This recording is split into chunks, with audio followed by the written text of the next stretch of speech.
Hello, good afternoon again. I'm back.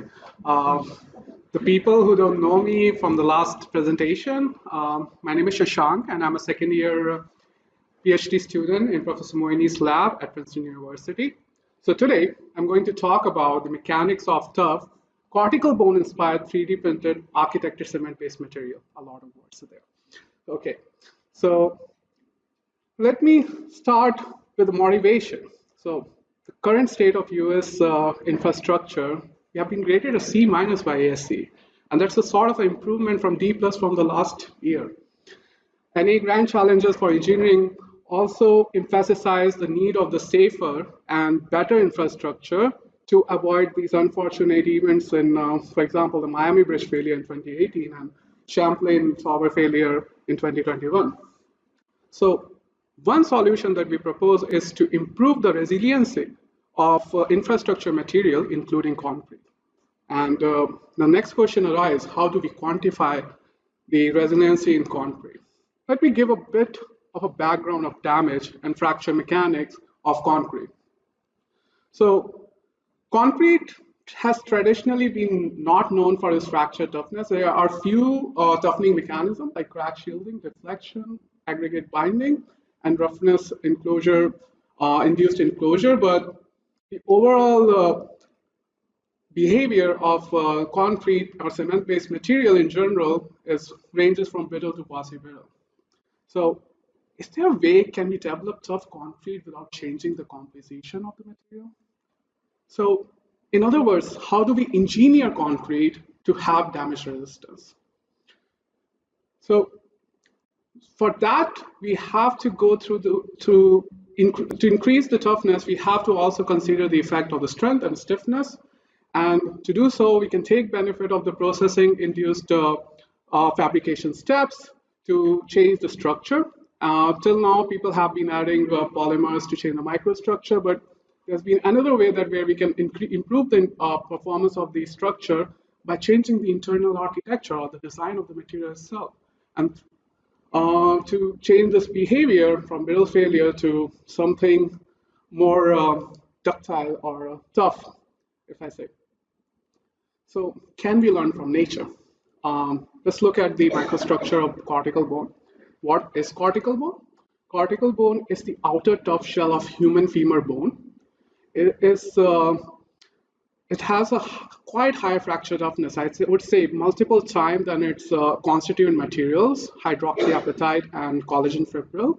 The reason is the internal microstructure that is consist of these tube-like osteons embedded in organic matrix. The interesting thing is that these osteons has a very weak interface, 10 times weaker than osteon itself, which provide a microstructurally preferred path for tube to travel around these osteons, hence triggering toughening mechanisms like crack deflection and cement line crack interaction. So what is the objective at the end? We want to engineer these bone-inspired toughening mechanism in brittle cementitious material using the tubular architecture. So how did we fabricate these samples? I've already showed this procedure before. I'm just going to be following the process again. We define the input geometrical parameters to form these different type of contours. There are several contours or the path that we can use to fabricate this 3D printed tubular architecture. Once we have these contours, we deconstruct the point to form the G code that can be used to 3D print these architected material. Second way that we have used in this study to fabricate this sample is hybrid cast additive manufacturing process. So in this process, we 3D printed a PVA negative mold, and we cured urethane rubber mold in this negative mold for a day. Once we obtain this urethane rubber mold, we just cast cement paste for 7 days. This rubber mold was very flexible, so it was very easy to take it out, and we have this tubular architecture cementitious material. So the next question is the design parameters that go into this architecture.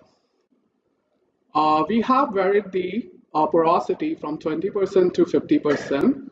limited by also the fabrication process.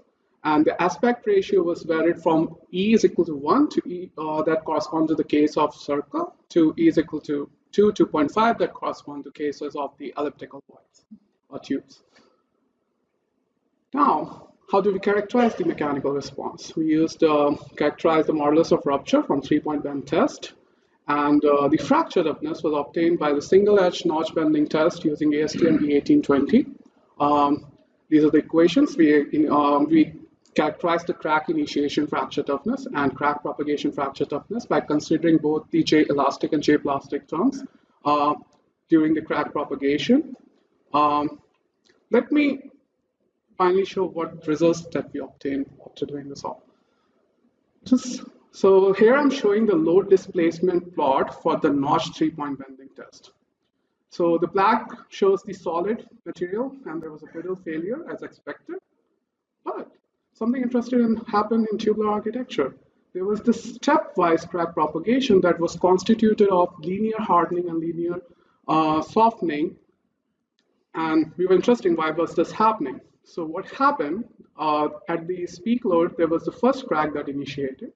And then the crack was arrested by one of these tubular voids. And it happened again and again. There was crack initiation and then again arrest, so that we got this sort of quasi-brittle or ductile behavior, if you might say. And we call this behavior stepwise cracking in this whole perspective. Looking more toward the resistance curve, fracture toughness, you can see this black line that is a baseline to show just the fracture toughness of cement base that doesn't increase after this crack initiation. However, this tubular architecture actually showed quite an improvement in the fracture toughness. In a nutshell, at the end, if you look at the overall toughness and strength behavior, what we saw was that crack initiation fracture toughness in this tubular architected material was significantly similar to the solid. That was a good thing. And on the other side, the fracture toughness was actually increased by multiple fold from 2 to 5 for elliptical samples.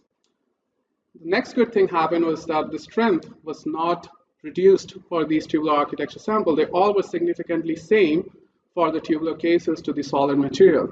So we actually obtained a tough material by not compromising the strength at all in these tubular architected materials.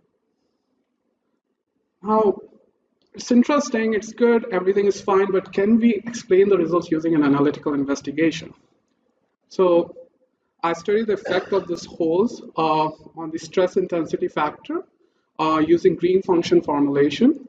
So very classic Mushkelishvili equations were used to develop the stress field in elastic medium in the presence of the crack, and the complex potential were defined as a function of distribution of dislocations, that is a sort of a output from a green function formulation.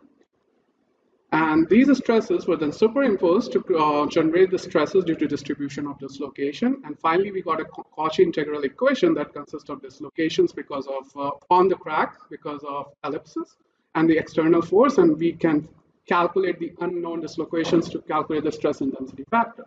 So these are some preliminary results that I'm presenting today. We modeled the crack initiation fracture toughness. The trend was good, but there was certain difference in the experimental analytical value. The reason might be that I did this analysis for a pure tension test. However, the experimentally there is a pure bending. So I think I need to work a bit on that model. We have developed more about the crack propagation, and I will be presenting that work for the sake of time in the ACERS in June. So yeah, where do the tubular architecture materials stand? So in the Ashby plot, you can see that our reference cast case is here with the cement base, and we saw improvement of circular and 40 and 50% that are much more in the range of the fiber reinforced cement paste. And elliptical 40 performed as well as the granite, that is the best non-technical ceramic in the Ashby plot.